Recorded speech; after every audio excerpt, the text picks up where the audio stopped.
Fontaine is almost here, and in about a week, we're about to play it. And today, I wanted to point out things from the trailer to get you even more excited for Fontaine. In the trailer, one of the most surprising things that happened was Lynette dying, and presumably in the upcoming Archon Quest 2. One of our own playable characters being killed was never really an option before, because of an unwritten rule stating that a character has to be alive for them to be pulled in the gacha, and when they died, they would leave the gacha. But it's never confirmed or even tested before it even happen. But it's possible, since Hoyoverse isn't even new to killing off their own characters. An infamous example is in Honkai Impact, where a specific redhead character decided to die, and became a vital point in the story to develop our main character in Honkai Impact.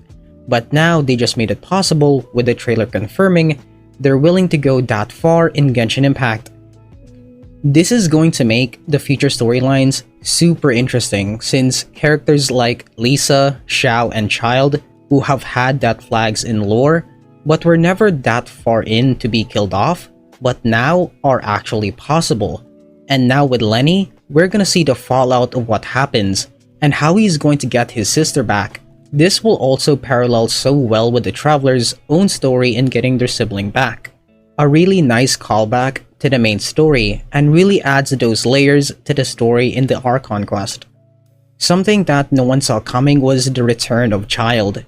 I thought the Tori could return so he could be playable in Fontaine and be an insane party in the story, but it was Childe all along. This is gonna be amazing, since Childe alone would be able to really pull the Archon Quest. Being able to sympathize with Lyney on his loss as a brother, and being able to relate to him like he did the Traveler in his own Archon Quest, and is able to fully reverse it when Arlecchino arrives.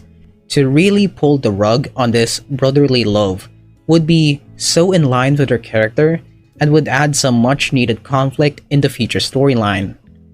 The new boss being added in, called the Icewind Sweet, looks amazing, and what he brings to the game is so much more.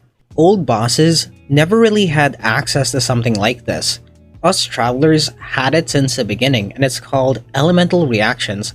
Elemental Reactions is when two different elements make a reaction, like freezing enemies, vaporizing enemies, and of course Overload, to name a few of the many reactions. Enemies were always made with one element per boss fight, but this new boss is being added with two elements, letting bosses have access to one of the many elemental reactions we have access to. This would add a lot more challenge outside of the basic adding more shield or health to the fight. These are one of the new many additions that gets me super excited for the release of Fontaine. Let me know what gets you excited.